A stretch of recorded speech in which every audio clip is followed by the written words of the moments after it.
जय श्री कृष्णा दोस्तों। जब जब श्री कृष्ण का नाम लिया गया है, ऐसा कभी नहीं हुआ कि राधा जी का नाम ना लिया गया हो।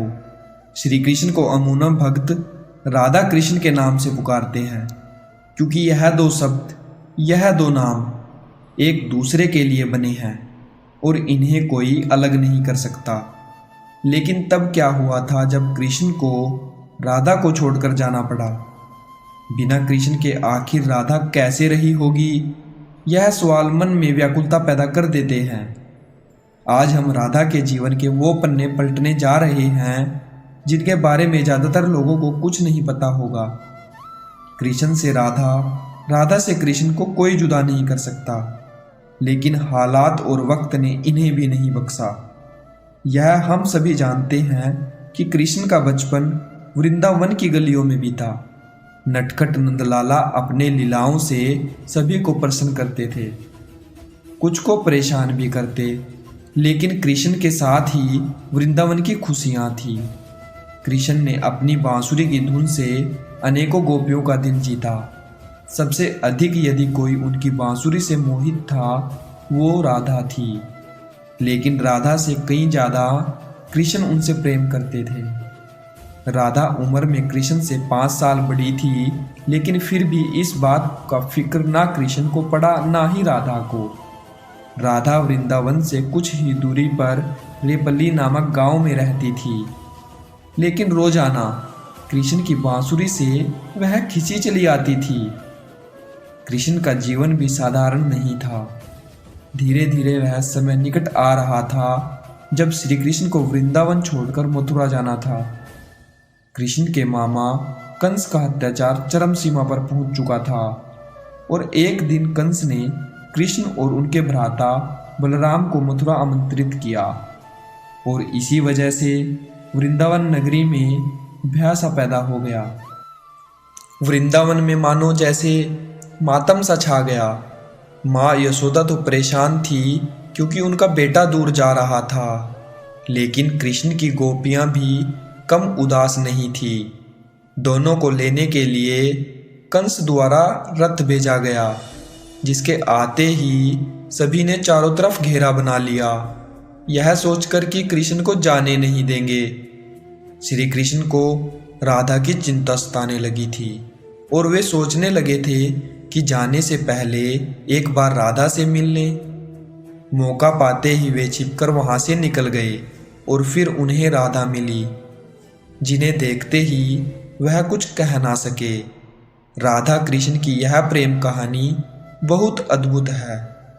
दोनों ना तो कुछ बोल रहे थे और ना कुछ महसूस कर रहे थे, बस चुप थे।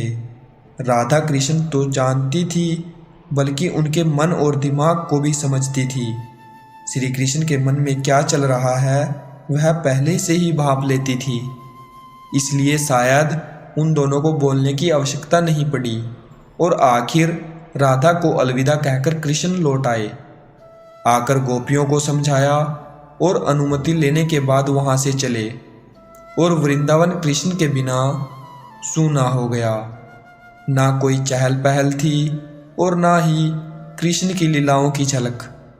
सभी कृष्ण के जाने के बाद गम में डूबे थे, परंतु राधा को इस बात का कोई फर्क नहीं पड़ा था, क्योंकि उनकी दृष्टि में कृष्ण कभी उनसे अलग हुए ही नहीं थे।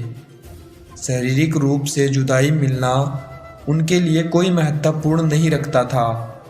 यदि कुछ महत्वपूर्ण था, राधा कृष्ण का भावनात्मक रूप से सदा जुड़े रहना। कृष्ण के जाने के बाद राधा पूरे दिन उन्हीं के बारे में सोचती रहती और ऐसे ही लंबा अरसा बीत गया। लेकिन आने वाले समय में राधा की जिंदगी क्या मोड़ लेने वाली थी, उन्हें इसका अंदाजा भी नहीं था। जैसे हर लड़की की जिंदगी में होता है, वही राधा के साथ भी हुआ। माता पिता के दबाव में आकर राधा को विवाह करना पड़ा और विवाह के बाद अपना जीवन पति, संतान और घर गृहस्थी के नाम करना पड़ा। लेकिन दिल के किसी कोने में अभी भी कृष्ण मौजूद थे। दिन बीतते गए, वर्ष बीत गए और वो समय आ गया था जब राधा काफ़ी वृद्ध हो गई थी। और फिर एक रात वो चुपके से घर से निकल गई और घूमते घूमते कृष्ण की द्वारिका नगरी जा पहुंची। वहां पहुंचते ही उन्होंने कृष्ण से मिलने के लिए निवेदन किया, लेकिन पहली बार उन्हें मौका तब प्राप्त हुआ जब कृष्ण काफ़ी लोगों के बीच में घिरे खड़े थे। राधा को देखते ही कृष्ण की खुशी का ठिकाना नहीं रहा, लेकिन तब भी दोनों में कोई वार्तालाप नहीं हुई, क्योंकि अभी भी उन्हें अल्फाजों की आवश्यकता नहीं थी। कहते हैं कि राधा कौन थी, यह द्वारिका नगरी में कोई नहीं जानता था। राधा के अनुरोध पर कृष्ण ने उन्हें महल में देविका के रूप में नियुक्त कर दिया। वे दिन भर महल में रहती और दिन भर महल के कामों को देखती, और जब भी मौका मिलता दूर से ही कृष्ण के दर्शन कर लेती। लेकिन फिर भी न जाने क्यों राधा में धीरे धीरे भय पैदा होने लगा, जो बीतते समय के साथ बढ़ता चला गया, और उन्हें कृष्ण से दूर जाने का डर सताने लगा।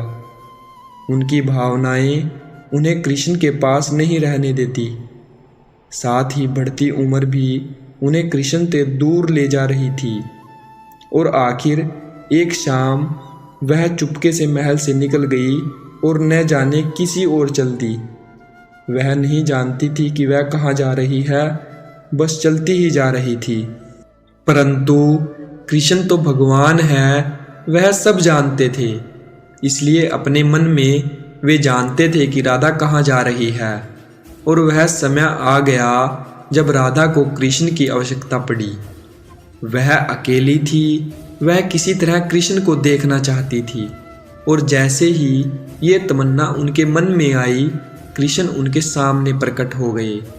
कृष्ण को अपने सामने देखकर राधा खुश हो गई, परंतु वह समय निकट आ गया था जब राधा प्राण त्याग कर दुनिया को अलविदा कहना चाहती थी। कृष्ण ने राधा से प्रश्न किया, कहा कि वह उनसे कुछ मांगे, लेकिन राधा ने मना कर दिया। कृष्ण ने फिर कहा कि जीवन भर राधा तुमने मुझसे कुछ नहीं मांगा। कृष्ण के अनुरोध पर राधा ने उन्हें आखिरी बार बांसुरी बजाने को कहा, और कृष्ण बिना देरी किए बांसुरी को निकाला और बहुत मधुर धुन बजाने लगे। बांसुरी की धुन जैसे ही उनके कानों में गई, राधा ने अपनी आंखें बंद कर ली, और धीरे धीरे राधा ने अपना शरीर त्याग दिया और दुनिया से चली गई। राधा के जाने के बाद कृष्ण ने उनके शरीर को गोद में उठाया और राधा से झपट कर रोने लगे। उनके आंसू रुकने का नाम नहीं ले रहे थे, और उसी दिन से कृष्ण ने बांसुरी को कभी नहीं बजाया। तो ये थी राधा और कृष्ण के जीवन की कहानी। अगर आपको पसंद आई तो लाइक करें, कमेंट करें और शेयर करें। और हाँ, अगर आप चैनल पर नए हैं तो हमारे चैनल को सब्सक्राइब जरूर कर दें।